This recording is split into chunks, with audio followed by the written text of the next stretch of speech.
In a startling display of shameless war profiteering, Britain's Defence Secretary has urged the country's sales directors to pack their suitcases, head to Libya, and make a grab for the highly lucrative spoils of war. With Gaddafi's murdered corpse still unburied and lying as a gruesome tourist attraction in a Misrata meat store, Philip Hammond, in a BBC interview, bluntly recommended British companies, even British sales directors, to be packing their suitcases and looking to get out to Libya and take part in the reconstruction of that country as soon as they can.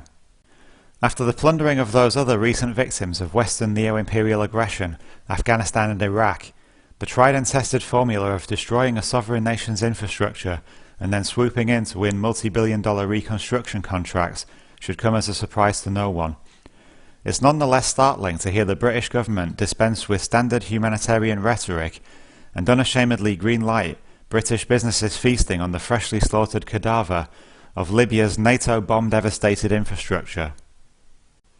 As in Iraq, a mutually beneficial relationship between corruptible Libyan politicians and predatory Western development firms is almost guaranteed. This sick war profiteering is made even more objectionable by the fact that our corporatist economic system, where crony capitalism sees corporations and state working hand in hand, requires British taxpayers to fund reconstruction projects and line the pockets of private business. So not only have taxpayers funded the bombs that have killed thousands of innocent Libyans and destroyed the country's infrastructure, estimated at over $1 billion for the US and as high as £1.75 billion for Britain, but they will also be forced to contribute to its rebuilding, boosting the bottom line of the vulturish corporations. As an example of the potential cost, the reconstruction of Iraq had by 2008 cost the US taxpayer more than $100 billion, with millions lost through fraud and unfinished projects.